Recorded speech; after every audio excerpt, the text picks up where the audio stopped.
Yo, it's Footsie again. Done know, Zoot break time, and it's my producer's house here, SBTV. Done know.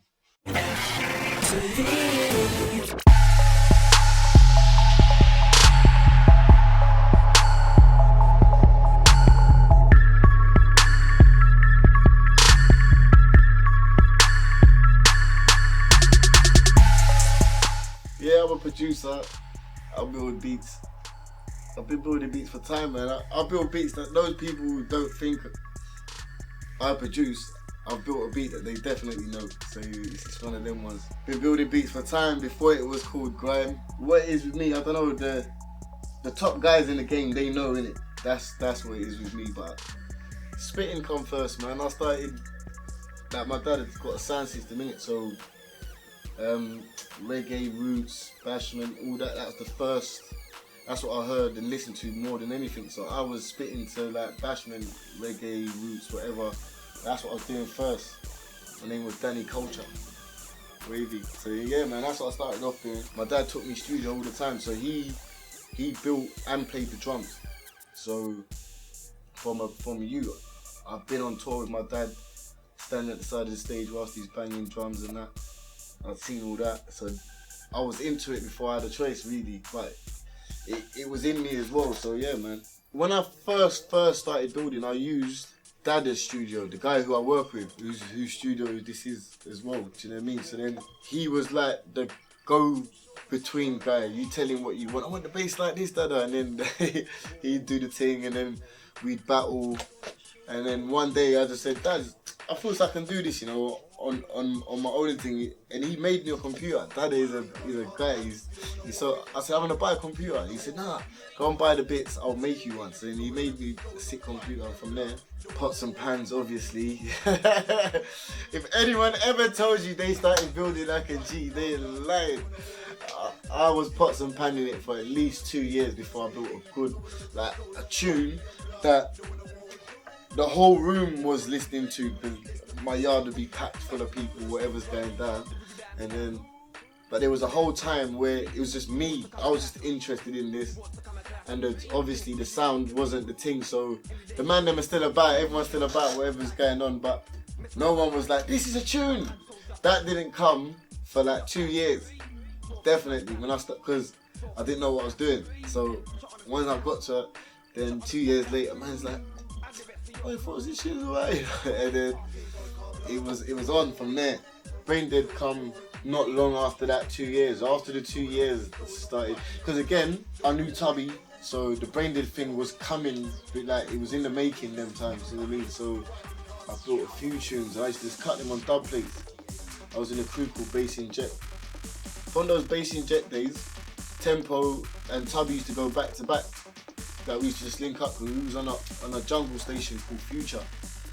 And we were buckies, playing like deeper jungle nutters. That's what we was. So then we just stayed in contact, and then it changed into like garage, two-step, whatever it was. And then through linking Tubby and doing these sets, my DJ Tempo, he stopped DJing. The crew Bass Inject crumbled, but I was still obviously on it. Tubby was on it, and then I used to go and MC for Tubby, but Tubby used to come to my yard and we'd build tunes. We'd just build tunes. None of them really. The day Braindead happened was when we built a decent tune, and then we was like, yeah, that's like, this is the thing. So then Braindead come from one lean up night in the studio. Obviously Braindead, naturally, and then that was it, man. That Braindead was born. Me and Tubby was going to the pressing plant, pressing up a couple 100 tunes, jumping in the whip all around London. It was that one. So yeah, Tubby had already had tunes out as well, big tunes. Tubby was known, and where he was DJing, he was on the big stations at the time. So then it was a natural thing. So Braindead come from there, and then the rest is history, man. It's their music. You get me? These monitors are crazy clean. These are Mackey's, what's the thing called? HR824s. They're big. They ain't got no, if you look on the plastics, they've got them holes. They're making extra rather than just what is there. They're still clean, don't get me wrong. But then this, they got no holes, so they're not adding anything. It's flat. You got the sound card. This TC Electronic. That's the sound card. I do like it. I'm using a little Sapphire 6 over there. That little thing down there on top of there, that's the sound card for that one. This is big in the game, this mofo. I'm not swearing. You mofos. This is sick. It's a synth, and if you're like a geeky twist, know exactly what's going on with frequencies kind of guy, this thing is hectic. I just fuck around with it and make good bass and sounds and stuff. But if you know what's going down, mofos are the thing. Other major piece of equipment that people have heard the work of. But this is my Neumann. This is a big mic. Do you get me? The mic we're using there is cool. It links up nicely, but on my other setup I had this going into this TLA blue, which is the big series. I've got the ivories as well, but the blue is the big boy series, and that's a preamp. You could plug like a guitar into it, whatever what preamps do, but it's got valves in it, like actual physical warm stuff. And then I was going into my, that's Tubby's DBX. Just a transparent compressor strip. It's a stereo, but you can split it into two monos. So I was on the left channel, double was on the right, and then according to vocal and all that I had to do is go around the back and just swap it. And then each guy had his sound. And the tunes we done on that setup is sick. But my next Zoot break is gonna be done on all this stuff. We're gonna patch it in, set it all up. I'm gonna have all my compressors linked into Ableton. So if I wanna get a foot drum crunchy and all this stuff, I'm gonna get onto all of that. That's what I bought it for.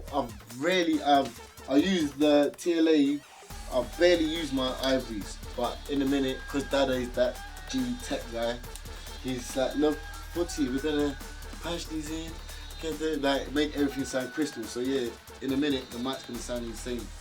This has actually been like acoustically organised. Those pads are in strategic spots.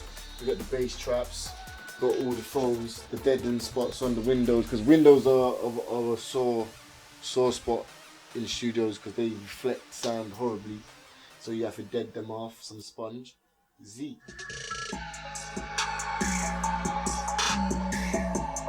That's a flat spot, but you're just gonna hear what's going down. Now you're gonna hear the bass only. You gotta come around here, like it's deep. Even like here, here's a bass spot. Stand here, I'm gonna turn it up. I'm just gonna feel the bass a lot more.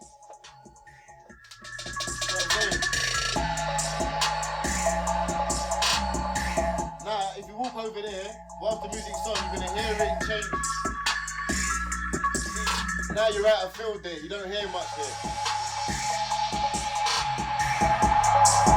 This one started with this little piano sample.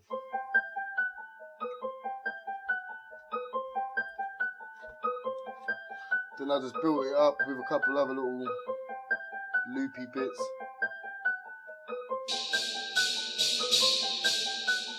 And then they brought in the drums after.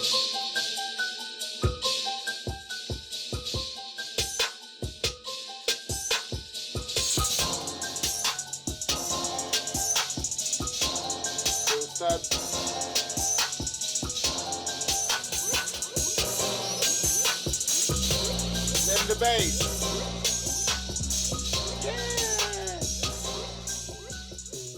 It is more just vibes, which is why it's sick for MCs, because you get it's made with the room you want in every track, so you sound great. Like it's peak. So yeah, that's the thing with trap. It's just a nice bed of beats and bass. Don't have big desk dreams until you're even making a decent tune. You know what I mean? Like, a lot of guys see the studio, run out, go and get what a studio looks like, and they can't build a tune yet, you know what I mean? So it's not just equipment, your brain is the main tool you have, you know what I mean? So yeah, if you know what you're working with, and you're working with the right thing, you get me? I don't think I've got a sound.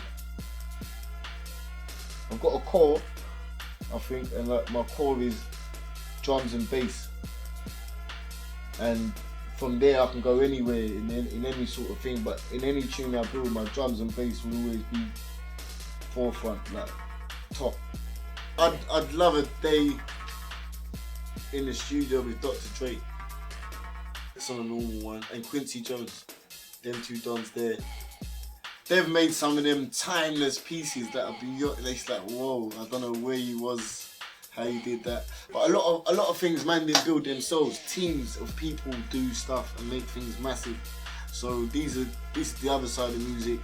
You might be sitting in your house thinking, God, that Timberland's great. Like, he is, but he's got a massive team of other great people around him. So great things happen, do you know what I mean? So yeah, that as well. So working with people does help because you get that extra input and stuff. You know what I mean? I've got a lot of things lined up because I'm reaching out now more because it is that season and that's what I want. I want other people on my beats to help branch out and enhance the facts I produce. You know what I mean? I've done a few things. Like Dizzee's definitely my biggest. That's my biggest thing. I've been a part of. They brought plaques, so I can't say anything else. You know what I mean? That is it. But obviously, generally speaking, our first album, that was a big thing for me because that was our first album. That was that first neck on the line moment after being about doing what that was sort of out of the comfort zone. So for me, that was an important thing. When Dizzee took one of my beats and put it on his album, that was a crazy thing. Because he took loads of beats at the time and he vocaled a good few of them. I just thought, bless, even if they were like B-sides or whatever, some giveaways, I don't give a monkeys, but they made it onto the album a couple times and yeah, big moments, man. That was a big thing. War With was our first tune me and Double put out. And that was a special thing because that sold loads. Anywhere we said it, like we done PAs all over the gaff, and that was a big thing because that was that sort of firmed me out there as a producer. I should have followed that up really. If I followed that up with a few more, like consistently, then I think I'd be more embedded in people's brains as a producer. Yo, it's D Double, and I'm here in the Footsie studio, ready to put some work in as per normal.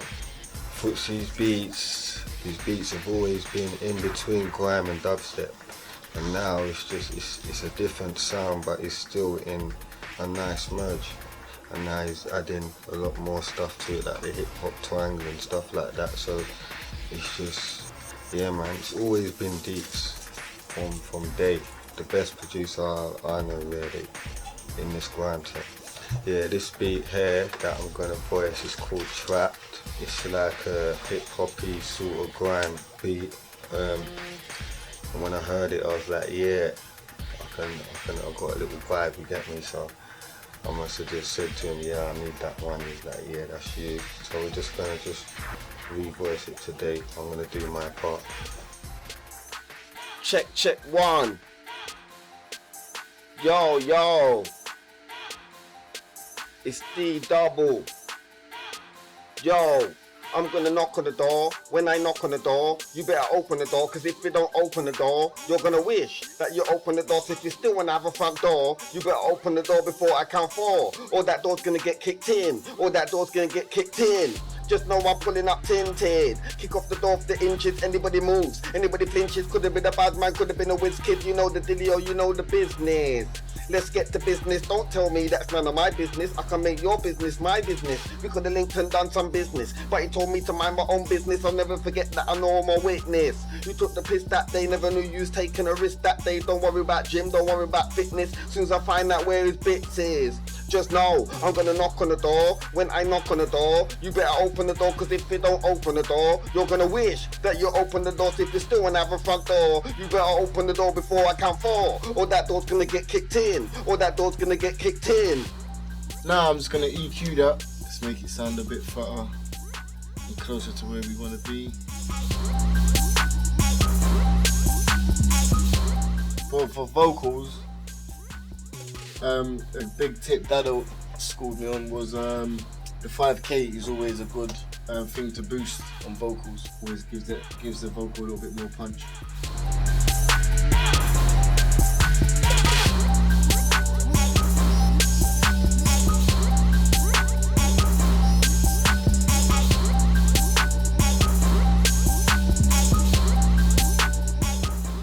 Alright, do a little thingy dubs, some libs. Knock on the door, cause if you don't open the door, wish, open the door, a front door, before I count 4, kicked in. After that, Dubs is gonna go back in properly, relay it down. You saw how man would treat the vocal, give it the EQ, the compression, with the niceness on the end, couple of verbs and delays and all that. And then I'd have to still bounce the stems down from the other computer, because that's still way too bassy, still like needs to breathe. I'll get a mix in and then I'll mix it down, get it to the people. Anybody move, anybody think she's good a bit. Jack the Lad, that's what it's called. Just heard it from the man himself in the mean, so fucking Jack the Lad, innit? So watch out for that, it's gonna be a wave. If you got no money, no P, I don't know, just follow your dream. Your dream will lead you somewhere. Borrow something, use someone else's thing.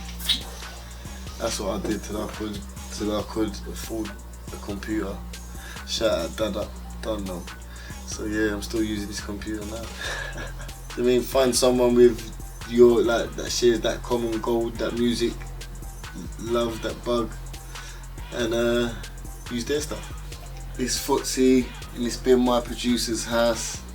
Stay locked, there's loads of good stuff to come, you get me? Shout out SBTV, big up Jamal supporting the team, naturally. Waved up.